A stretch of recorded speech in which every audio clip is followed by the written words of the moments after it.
Cool. Well, we'll get this started.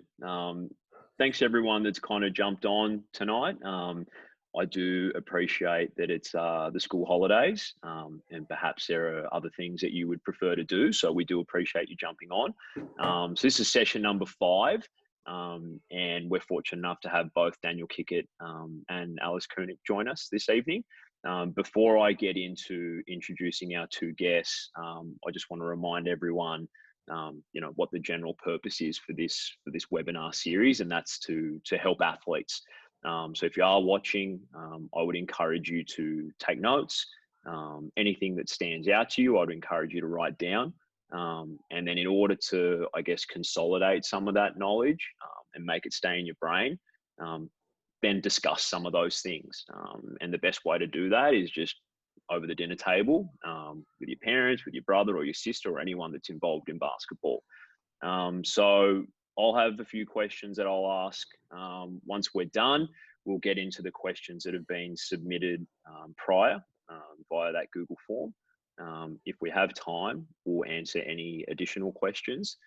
So if there is anything that you would like to ask, please use the Q&A function that's available within Zoom.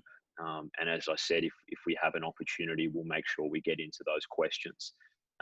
So I'll get into introducing our guests now. So we're fortunate to have Daniel Kickert with us, 14-year pro or thereabouts, has represented Australia and is a boomer, has been on an NBL first and second team.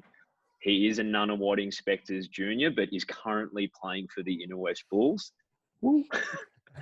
And we're lucky to have Alex Kunek, who's a 10-year pro or thereabouts. She's represented our country as an Opal. She's a 3-on-3 representative, and I'm led to believe she's represented Australia junior national teams. Also a WNBL champion and an Eltham Wildcats junior. Hopefully I didn't get any of that wrong. Was that all good? All right, yep. Oh, perfect. So I guess the topic and theme for tonight, which we're all aware about, is proud moments. So really, it's a lot of storytelling and sharing, I guess, insights and experiences with everyone that's online tonight. So I think it's important for everyone that's watching to be able to understand, I guess, you guys as players and what you've been through. It'd be great if you could share just, I guess, some of the memorable experiences for you as a junior basketballer. So that's, let's say anything between under 12s and under 18s. So, let's start with you, Kicks, and then we can go into Alice after that. Yep. For me as a junior, I remember making the jump from, I used to play footy when I was a kid and a bit of basketball. And I started off at Knox Raiders, and back then they weren't in the main Victoria, the VJBL or VBA, I can't remember what it was back then, competition on the Friday night. And I made the jump over to Nunawading Inspectors, and immediately that was the first real recognition of, okay, this is another level. And being part of that team with a few guys who went on to actually play NBL really helped pave the way for me, and really made me take a little bit more pride in what it meant to play basketball and to have aspirations. The pathways for me at Nunawading really started to open up with ITC, P back in the day, and then state team representation. So those early days there were really important to me, and really gave me that sense of basketball is something that I want to do. And then the next step from that was making my first state team. My first attempt at making a state team, I think it was under 16's top age, and I actually missed out. I was emergency that year, and that really hit home for me pretty hard, and I struggled, and I stayed on as emergency as much as I didn't want to, as much as I just wanted to walk away and not have to see those guys who took my spot every day of the week.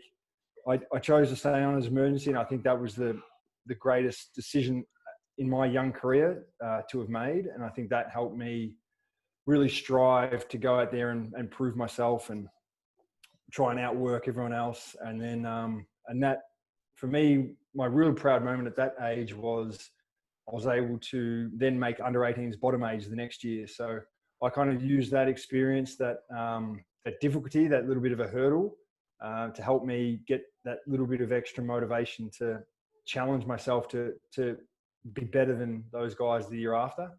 And so that was my growth through that. I think going to Nunawading was a really big step for me, opening those pathways, opening those things I didn't even know were there, and those opportunities that were there, and then using those to navigate my way into state teams and then into representative programs like ITC, and and then that helped really push me into progressing into an older, more experienced player in the early days, and then move on to the Australian Institute of Sport, and then move on from there. But yeah, early on in those early days of my career, having the right people around me and also having my family support to help pick me up when things weren't going well were probably the things I look back on most, and I'm really grateful for some of those things that I navigated with the help of coaches and family. Awesome. Alice? Very well spoken, Kicks. Very similar pathway to definitely the way Kicks has kind of gone. I started at, not sure if anyone knows, they're called like the Blackburn Vikings, obviously from Melbourne. I'm from Melbourne. So I started the Blackburn Vikings, and I guess, I'd watched my brothers play, and had always thought that, I'd love to play at this club forever. And I remember I got poached by the Eltham Wildcats. And they were a bit further from me, from where we lived and stuff. And I remember the coach came to my house, and his name was Ben Suker at the time. And I have full credit to him as a coach in my career and how he's helped me and paved the way for me. But I remember he came over, and I remember I sat on my dad's lap and cried the whole time. And I was like, I don't want to leave. No, I want to stay here forever. The girls seem so mean. Anyway, best decision I ever made. Was so grateful to play for the Eltham Wildcats, and it opened, just like you, Kicks, opened up so many great opportunities for me as a junior. I think we went to, the under 14 national titles. We won 2 under 16, under 18 top age, national titles. Was lucky enough to, play Eltham Dandenong tournaments and, go to the Adelaide tournament, plays, and it kind of paved the way for me to enter into the state teams as well. So I remember, pretty similar to you, Kicks, I remember missing out on a team. It was not the state team, but kind of what you're doing under 14s, 15s. I can't even remember the name of the team. But I remember I was the last person on the team, and that was when I was 13 or 14. And I just remember saying to myself, I won't do this again. I'm going to do anything that I can to make the next state team. And then I was really lucky enough to make every state team from under 16s to under 20s top age, and we won all of them. So I was very lucky to be a Vic Metro junior, and to have such a big part of that and play in so many different tournaments and win them. And that's really set me up for where I am with my career. And definitely the setback and missing out on that team probably was the biggest driving force for me to where I am now, because I just remember saying to myself, I won't be in this position next year, and I won't, I'll do anything that I can to try and improve and get better. And from there, obviously making the Institute of Sport, I was super lucky to be there for 2 years, and then that moved into me representing Australia. So was so lucky. I always say to Ben, I don't know if I'd be here if you didn't ask me to come to Eltham, so many years ago. And I was really lucky that my parents were able to drive me, to training twice a week and on the games. And then on a Saturday morning, we'd have training as well. So I was super lucky, and just like you, Kicks, just had such great support around me. My family was super supportive. I guess I'm one of the lucky ones that was, I lived in metropolitan Melbourne, whereas a lot of kids, they came from the country, and, their parents had to drive 3 hours on a Friday afternoon, there and back for training and stuff. Whereas 25, 30 minutes down the road wasn't a bit of a, So very lucky for that. And I loved my junior basketball, and definitely, taught me so many great things in life, and was super lucky that I had a supportive family and friends that allowed me to do it as well. So I don't want to talk about Vic Metro state teams for too much or too long. I guess we can all agree that there's a lot of winning involved. We'll probably leave it at that. But what, for both of you, what makes a Vic Metro state team a special thing for you? What what are the things that stand out when you look back at your junior state team careers as to, why was that moment special, or why was that group special? Kicks, we'll start with you. For me, it was the difficulty in making those teams. Basketball was so big and so competitive in Victoria. And you had, like Alice said, there's so many teams. Like from where I lived, in a 15-minute radius in any direction, I had huge associations with Dandenong, Nunawading, Knox Raiders. Eltham really wasn't that far from me. And it was all of these associations, and you kind of constantly saw these guys in domestic leagues, at training, ITC camps, and it just really made this ultra competitive selection process. And I think along with that was the pressure of it being, you are Vic Metro and you're expected to win. And, all the eyes that were kind of on you, it felt like they were all on you at that age. So for me, that's what it was. It was, I've earned my spot here. And I still even remember being bottom age 18s, making my first state team, and having guys on my team who I thought were like already legends. Like I think Marcus Wright back in the day, he was just so much. I felt back then that he was so much older than me, and all these guys. Chris Cameron was on my team back then. A lot of other guys who were at the Australian Institute of Sport, or who were right there on the cusp of it, who I thought weren't really, were too far ahead of me. They were so much older than me. And then just to be in that environment where I get to compete against them and earn my way and earn my minutes and realize I can play with these guys at the bottom age level was really special for me. And especially having, I had DMAC give me I've still got a photo of it actually. It's somewhere here. It might even be in this drawer. But I've got a photo of DMAC presenting on my first Vic Metro singlet, and things like that. Jason Smith, Darren Smith, all the Victorians who had represented. It was held in such high esteem that these guys were always around, coming to trainings, the singlet presentations. So it was that whole. I remember did you guys get the Letterman jacket, Alice?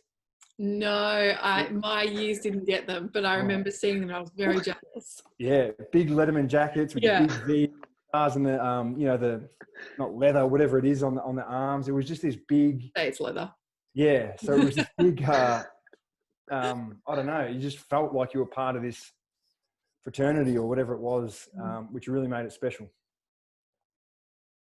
Damn, Letterman jackets. Yeah, I've still got mine actually. It's at Mum and Dad's house. I just saw it last time I was in Melbourne. That's cool. What about you, Alice? Yeah, absolutely. Like rolling on from what Kick said, it was something so special. And I guess, I don't know if prestige is the word, but it was almost like you just felt so grateful and so, I don't know if prestigious is the word, but like, it was an honor to represent Vic Metro and stuff. And I guess the way, exactly what Kick said, like the people that have gone before, Darren and Jason Smith and those types of guys, I looked up to the Penny Taylors and like the Jenna O'Hays moving before you. And they're the type, Emily McInerney, they're the types of players that played before you, and they played Vic Metro and they wanted to play for it's like almost like playing for your country. Back then it was like, that was the highest thing you could do. So playing for your state, and especially Vic Metro, winning was it was a culture, and I'm sure it still is in the junior championships now, but winning was a culture, and it was, I guess it was like an excellence, they demanded, I guess you could say, excellence, and you wanted to like rise to that standard.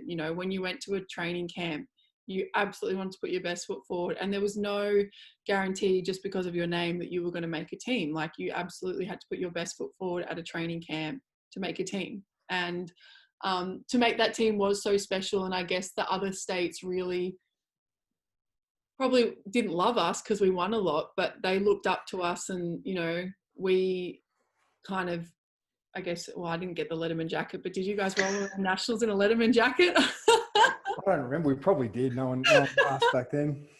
If I'm seeing a team rolling around in Letterman jackets, like I want to be a part of that team. So yeah, absolutely. Like it was just like a prestige, and it was truly an honor to represent Vic Metro and to be a part of Victorian Metro and to play for them. And it instilled a winning culture in you and an excellence that you kind of put in every aspect of your life. And especially when you're playing for the national team, like, you know, you expect excellence, and you expect, you know, that everyone's putting their best foot forward and everyone's there to win, and you're there to play together and do it together. It's as I can attest, being a New South Metro boy, definitely don't love Vic Metro, but it is really, it's really cool to hear you guys speak about how special it is, and from like a real genuine perspective. And I think, you know, understanding the history and the people that came before you and wore the singlet before you makes it even more special.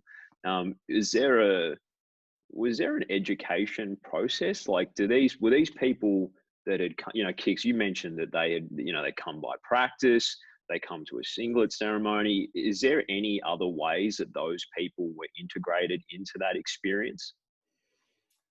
It's a long time ago now for me. I think when we had things like fun, I think we had fundraisers and things like that. Was it trivia nights or whatever it was? There was always a guest. There was always somebody who was a former Vic Metro player or a current NBL player. And back then we had a lot of NBL teams in Vic, and it was always, someone was always around, and, you know, the coaches would always try and get a former player to come in, and it seemed like guys always wanted to make time for it because they understood how important it was at that age to have that experience, and how that probably helped propel them in their careers. So we were very fortunate to have those people come around, and a lot of it was them talking about their experiences at the Nationals and what to expect, and talking about, you know, what it means to walk in there with the Vic Metro singlet on, because, you know, everyone's going to be looking at you, and you know, there's always going to be that, you know, a little bit of maybe not hatred, but a little bit of you know, hate. Let's go with hatred again towards us. You know, we're always decked out. We're sponsored by Nike. You know, we had all the gear, and they kind of helped prepare us for that and what that meant, and try and understand that, you know, there are other teams going to be coming for you, and you need to be able to wear the singlet with pride, but at the same time not be arrogant, and understand that you know, it's going to be, if in many ways it's going to be even harder because of the pressure. So yeah. Oh, awesome. No, I appreciate you sharing.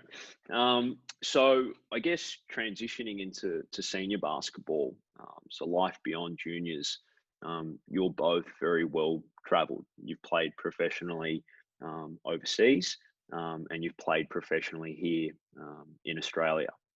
Are there any, for you personally, are there moments that stand out in your European experiences and your Australian experiences that you look back on and say, you know what, that was really cool. I'm super glad that I was able to experience that.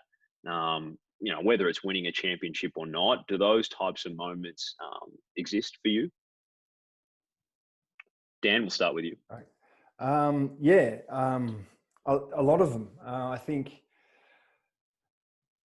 oftentimes, and it sounds trivial and small, but it was surviving the 10 months there. You know, you get to the end of the year and you look back and you survived a winter, and you know you're about to head home for another winter, and it's that feeling of, you know, I did it again. I got through another year. It was tough. I'm looking forward to doing it again.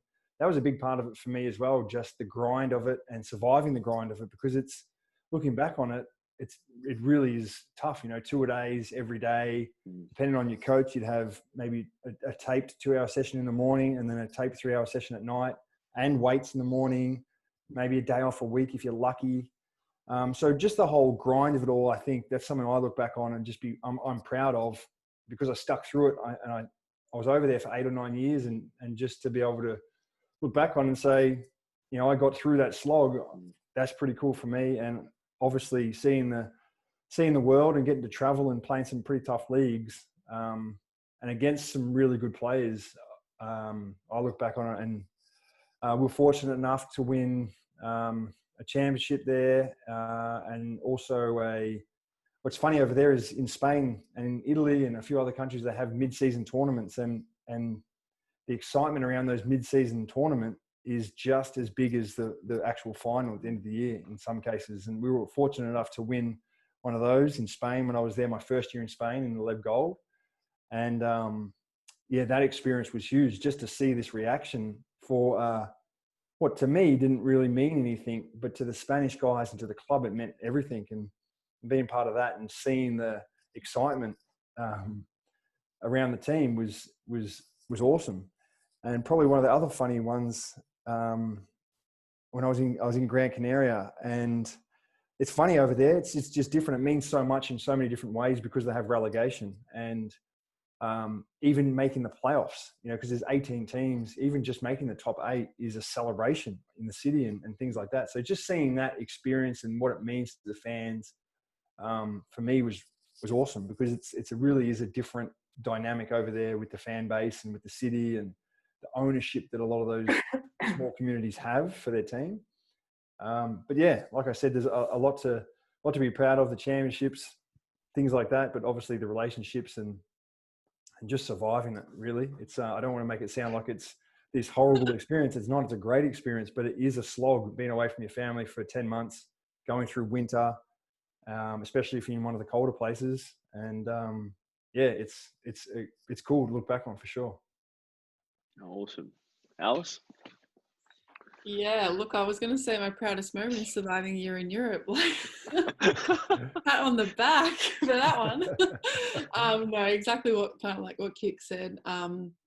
Absolutely so fortunate to play in Australia. I played in Australia probably my first 7 years and was lucky enough to win the WNBL championship, and then decided to head to Europe. And my first probably European experience may have been a bit different to Kick's. I'd gone to a bottom 4 team. It was Lyon in France, and it was before Tony Parker had bought the team, so it was not the way their team is now as well. And I'd gone there, and they're in bottom 4, and I remember I get there and we have this game in Villeneuve d'Ascq, and we lose by like 50 points, and I'm like, oh my gosh, what have I got myself into? And then next day at training, there's like a punch up in the change room, and then one coach gets sacked, and then like we went through 2 coaches in the first like month that I was there, and I was like, oh my god, this is Europe, why have I done this, like, kind of thing. But it kind of sets you up, and I think you kind of realize, if I can get through that, I can get through anything, and I guess nothing can be as worse as that. But we did end up staying in, talking about relegation, we were in bottom 4. So basically our coach said, you're in pre-season now for the next 6 weeks. Like, you guys aren't fit enough. Like, I don't care about the next 6 games. All you're doing is like getting ready for relegation, which will be the last 4 games. And we ended up winning the last game by a point to not get relegated. Don't know how much Tony Parker had to do with that, but hey, we won. So whatever way you get it done. Yeah, so look, super fortunate to to play overseas and stuff, and you learn so much. Obviously there is a language barrier. I played in France again, and then I played in Poland just the year before last, and it's so interesting when you're at practice and you hear like 5 different languages, and you're just like, oh my gosh, like, is this even, it's like kind of those pinch me moments. You're like, is this real? Am I like in Europe playing basketball, or am I just like, what? This is nuts. But it definitely, like, I think it teaches you, resilience and the power, just how much, if you stick your mind to something, you can achieve kind of what you want to get through. And my last year in Poland, our team, we didn't really get paid for like 6 months. So it was pretty crazy. But I remember just saying like, no, I just want to stick this out. Like, just to even say at the end of the season, like, I stuck that out and I made it through a whole season unscathed and alive, kind of thing. Like, it's just like, yeah, it's one of those proud moments where you look back and you realize like, yeah, I did that. And, super grateful, like Kick said, to travel the world and to meet new people and just to learn like all about the different cultures in the world and all the different basketball styles. I'm sure Kicks will say the same, that the Europeans are just such smart basketballers. I definitely think as Australia, we are a very smart country as well, but the Europeans, they play a lot of pick and roll, and, you learn so many different skills when you're over there. And, like you said, you're training twice a day, 2 hours in the morning, 2 hours at night, weight, shooting. I definitely think it's the best thing for your game, and just to make you a bit more well-rounded as a person, to meet new people. And if I can encourage anyone that gets the opportunity, as a junior, to aspire to go to Europe, or, girls playing or guys playing the NBL, like, get to Europe. You just learn and you grow so much as a person, especially as a player too. Yeah, I guess being able to travel the world and see kind of places that you may not traditionally be able to see is a special experience in itself. But even from a basketball perspective, I guess it's fair to say it sounds hard, like it's tough. So I'd imagine you really, really, really, really have to love basketball, because that's the thing that you have to do every day. And it's really cool to see two players that have experienced that and been able to get through that. And now, Alice, you're going back again. Call me Um, crazy. Speak to me in 10 months and I'll be like, oh my God, no. all right, so we're going to we'll pivot quickly now, and we'll talk about Boomers and Opal's camp. Um, I understand. I mean, I've never been, never observed. I'm not an athlete, so I was never fortunate enough to go. But I imagine they're really special opportunities. You're surrounded with like-minded people that are really passionate about representing Australia and have that drive to do so, but also super competitive and want to make the team and want to kick your ass and make sure that they're in the team. And if that means kind of beating you to get there, that might mean what it means. Could you perhaps provide us with I don't know, just describe to us what those camps are like, and what are the things in hindsight that really stood out to you and maybe even helped you become a better basketball player? Kicks? For me, nerve-wracking. My first Boomers camp, I was still in college. It was 2004, and I think they were building up to a qualifying series, or what would have it been? 2000, it would have been the Olympics, actually. Yeah. So I was super nervous. I was still young. Bogues, I think that might have been the first team Bogues actually made. So he was there. Luke Shench was there. A few guys who I'd played with at the Australian Institute of Sport were there. They were bringing through a few younger guys to try and make the team. And I just remember, for me, the biggest difficulty was the step up in the X's and O's and the expectation of you need to grasp what I'm telling you immediately. There is no college, we'll help you along the way. You've got 4 years to get to, your peak. We came into camp, you're expected, they give you the playbook, and you're expected to know it. And for me, that was just an immediate jump to, oh wow, okay, now this is on. Like, I'm back to my room, I'm studying, I'm trying to learn these plays because I'm the young guy, I need to prove myself. And there is no leeway for me. I know that I'm not going to have the excuse. I know I'm not going to be able to say, my bad next time. That was for the guys like Shane Heal and Matt Nielsen and all those older vet guys, CJ Bruton.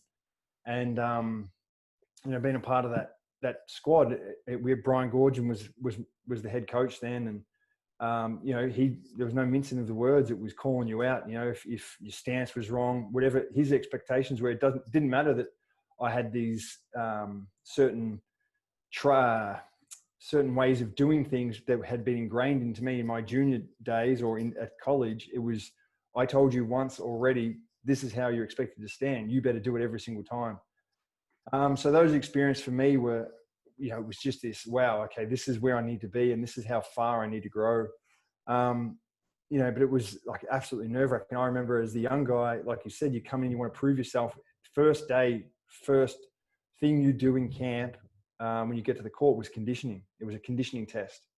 And back then, I think it was the beep test, or it was the beep test.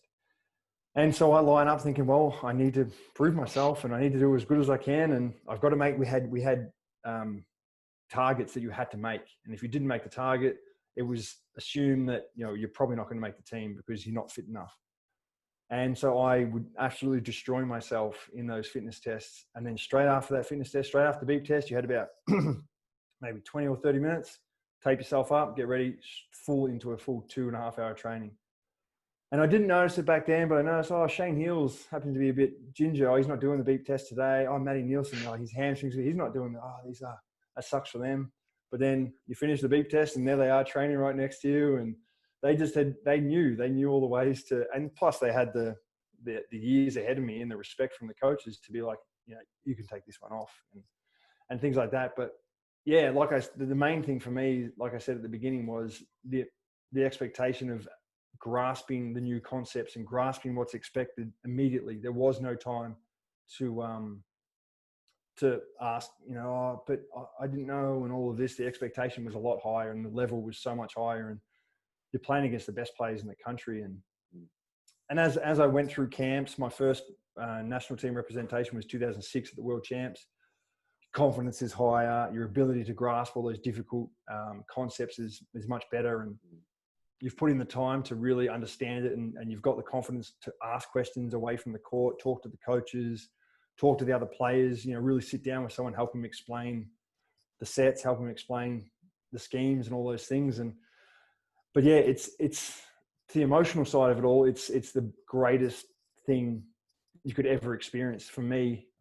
That first camp, I really was a deer in headlights. I knew that I could compete, but it was a matter of like really buying into, okay, you can go out and compete with these guys. You don't need to give them too much respect. You need to respect them, but you have to go after them, and you're trying to earn a spot, but you're also trying to earn their respect. So battling with those guys was awesome. And, when you had a good player who did something good, it's funny how it kind of just stuck with you. Like, yeah, I did it. That's cool. I'll try that again.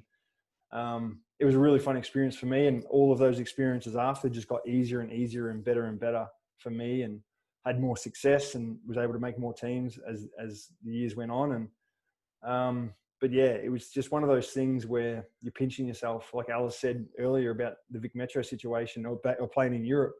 It's just one of those moments where you're just like, am I really here? Are these the guys I've been watching, and these are the people I've been watching, idolizing, and now I'm here playing against them. And yeah, it's one of those things that I'll never forget. Every single one of those camps, every single one of those games, they'll always be the things that I'll look back on with the most pride. Thanks for sharing, mate. Alice? Yeah, very well said, Kix. Absolutely. I mean, I remember my first Opals camp. It was much like what Kix said. We had fitness testing, and I remember like, oh yeah, let's go. We're on here. Like, and then all of a sudden it's like, oh my God, you have to train for 2.5 hours afterwards. Like, oh my God. Like, wow. And that session, that's like the morning done. Yeah. And then you've got 10 days of that in freezing Canberra. But yeah, like it just, it was a step up, absolutely. I remember my first one, I'd just come off a World Uni Games, and I think we were going, it was like straight after that we were going into the Opals camp and stuff, and it was before the 2013 qualifiers in New Zealand we were. And I just remember thinking, oh my gosh, you've gone from like where I was at World Uni Games, where everyone's kind of at your level, and you're the same age as everyone else, and you may be the star of the show or whatever, or like a starter in the team, and then you go to an Opals camp where there's like 18 girls that are all just as good, if not better than you. Everyone's stronger, everyone's more physical, and just the level of play is just such a step above, and it's every single play. It's not like just this one scrimmage, oh we might play hard this scrimmage. No, it's like every single play. You can't let up. You really take pride in like what you show and getting scored on. I remember just thinking, like you just can't get scored on. Like you've just got to do everything you can in your power to not get scored on. And that has definitely, I mean, for me, it's definitely been something in my career that I really try to emphasize, and like I've tried to hone in on it during my career. It's just like you take pride in not getting scored on, and you learn, to play more as a team, and you have to be able to move the ball, and you're not the star here. So like you've got to be able to work in with the team, and it definitely does. It teaches you just such good camaraderie. I know it sounds a little bit cliche, but camaraderie around your peers and stuff, and definitely for me, looking up to someone like a Penny Taylor, or those types of people where I was thinking, oh my God, I remember watching her when she played in the 2008 Olympics, and then, I'm warming up next to her. I'm like, oh my God, this is like kind of nuts, like another pinch me moment, and then, like Kick says, that they do, I don't know if the camps get easier, but you definitely, you get more prepared, and you, I guess, feel a lot more confident in yourself. Let's just say you have a good season, then you go into a camp, you feel, a lot more confident in your game, and you feel like you can show what you've improved on, and what the coaches have asked you to improve on from year to year. So that definitely gets easier. I don't know how much the camps got easier for me. They were still 2-a-days most days. I think with a few with Opals, we would, I remember one we flew to Phoenix, we flew to Italy. because obviously Sandy was over there and we had a lot of girls playing in Europe. So those types of things were pretty difficult, but also one of those, you know, moments where you just think, wow, like I'm playing for my country, you know, I'm with the best kind of 15 to 20 girls in the country. A lot of these girls are some of my best friends, and you build such great relationships that, you know, that you'll have for life, and you travel the world together and you play together. And then, you know, you go play in Europe. And I remember I was playing in Lyon, and when I was playing in France, and I played with Abby Bishop in the national team, and obviously in WNBL, and then we played against each other in Europe. And it's kind of those moments where you think, wow, this is pretty cool. Like, you know, I'm playing overseas, or I'm playing for my national team with a girl that, you know, I've become really good friends with. And there's definitely a lot of, you know, there's a lot of disappointment, I guess you could say. I mean, I've had some tough disappointment before the Rio Olympics, and then the World Championships. But, you know, I think that definitely sets you up for other things in life, and it builds the resilience. And yeah, it's just like moments that no one can ever take away from you, and you've got to be grateful for. And I definitely am. I appreciate you both sharing. So I guess that's a poignant moment to segue into the first lot of questions that has been submitted. So this question is from Ben Smith, and assuming that you both are, what makes you proud to represent Australia? So we'll start with you, Kicks, and then we'll go to Alice. It's the fact that you're representing, if you get really deep into it, you're representing everyone who's ever had a hand in helping you find that pathway, from your junior coach to your teammates on that team, to your first state team, to everyone, every coach, anyone who's ever touched you along the way.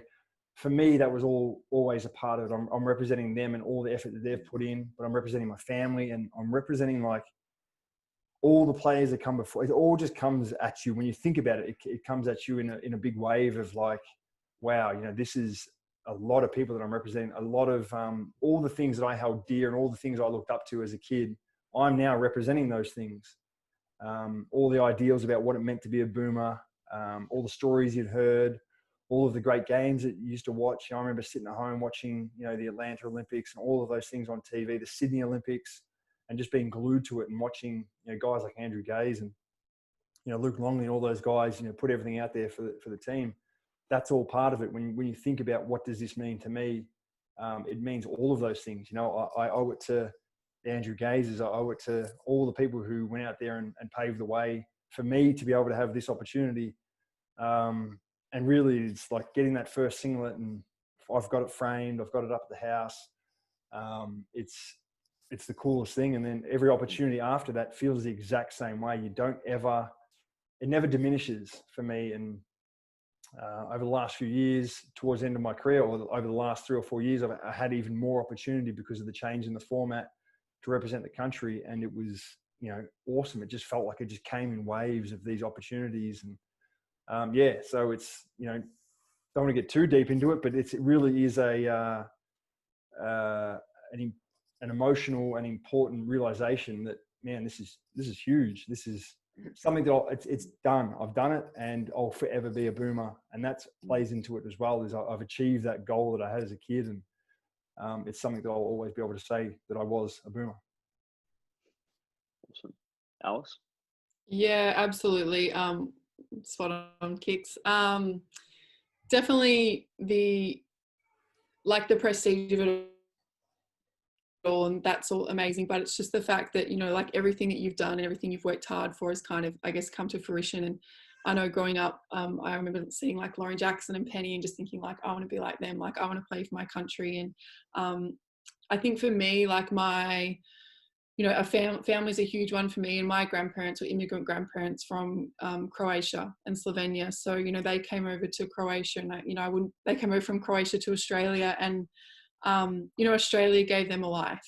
You know, Australia gave them a home. Australia gave my family, I guess you could say, a chance, because they came over here as immigrants, and obviously I wouldn't be here if they didn't get here. So absolutely, just like it feels like almost like giving back, and like, you know, it's all the people that didn't get to represent the country and who were probably on the cusp or were good enough but just haven't, you know, didn't make it. You know, you're representing them, you're representing your family.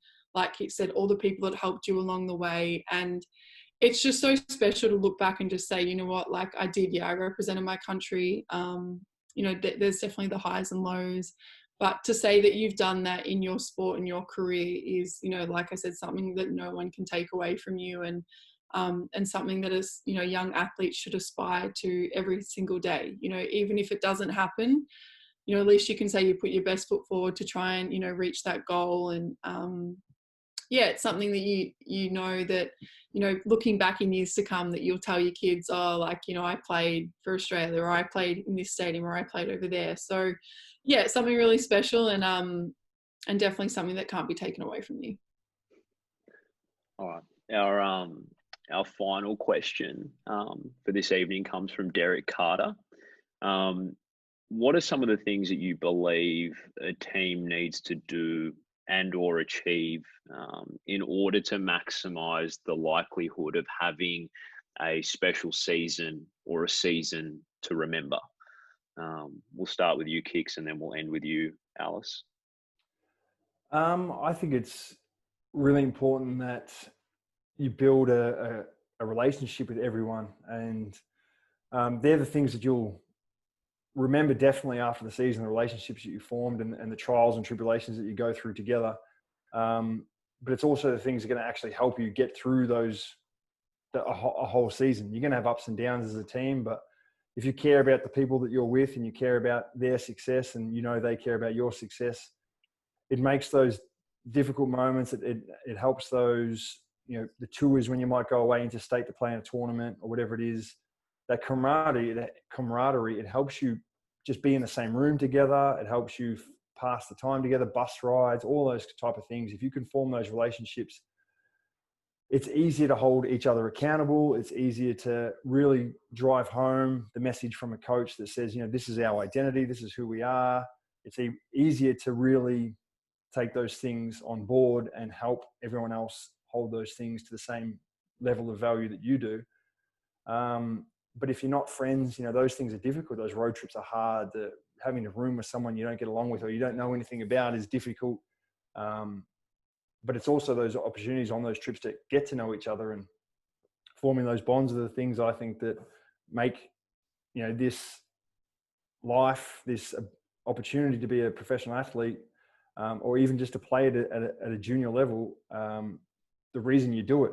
It's fun. It's fun to build those relationships. As Alice said, she's made some of her closest friends through the sport, and you know, I'm sure those experiences as a junior or on the national team or whatever it is, those experiences of all that time together is a big part of that. And using that for your success, and for after a year, whether it's a horrible year or a great year, you look back on and you think about those times you spent together, and you think about those people and those relationships, and they're the things that make it a memorable season, not just the wins and the championships and all that, but it sure as hell goes a long way to achieving those things, I think, if you have the right bonds. Alice? Yeah, absolutely. I mean, I know it's tough. You bring person, especially when you get to senior basketball. You know, there's so many different personalities. I mean, even in junior basketball, it's exactly the same. Everyone's different. No two people are the same, and you're not going to get along with everyone in your team. But I guess it's just having that mutual respect for your teammates and your coaches and the support staff around you. And I definitely think that, you know, looking back on some of the best teams I played on, everyone just had that mutual respect for one another. You know, they may not have been an early morning riser, but I'm not going to annoy them in the morning. But like, everyone just kind of accepted everyone's differences, and you kind of work with that. And I think that makes playing together so much, not easier, but I guess, you know, you learn to accept each other's differences and accept that every person is different, and you just learn to respect that, and you kind of work in a way that works for both of you. You know, like those types of things make winning easier as well. And then down the track, when you are, you know, trying to win a championship, or you're in, let's just say, an under 18s Vic Metro tournament, under the Australian Championship, and you're trying to win that tournament, you've been through the hard yards with people, you know people inside out, and you respect them. And you may not like them, they may not be your best friend, but that's okay. You just have that mutual respect for one another, that, you know what, we're trying to achieve one common goal here, and the sacrifice that you make is greater than the sacrifice. The outcome that you get is greater than the sacrifices. So winning that championship, it's greater than all the sacrifices that you have to make at the end, because at the end of the day, no one can take those medals away from you. No one can take those opportunities away from you too. Daniel, Alice, thank you both so much for being selfless with your time. And thank you so much for sharing some of those experiences and insights you've been fortunate enough to have with everyone that's online tonight. And thank you for everyone that joined us this evening. I'll email you all tomorrow morning with the details for next week's webinar, which will be Insights into Sports Psychology with Karen Haddad. And I'll also email a replay of this seminar tomorrow once it's uploaded onto YouTube. But Daniel, Alice, once again, thank you so much. That was awesome. I thoroughly enjoyed, I guess, having a greater understanding of what it's like to play in Europe and what a Boomers and Opals camp is like. So thank you very much, and best of luck with everything that's coming ahead. So Alice, lockdown, Poland, kicks, Thank kids, you. Appreciate and whatever else is happening moving forward. So best of luck, and thank you, everyone. Cheers. Thanks, guys. Thanks, guys. See you later. See ya.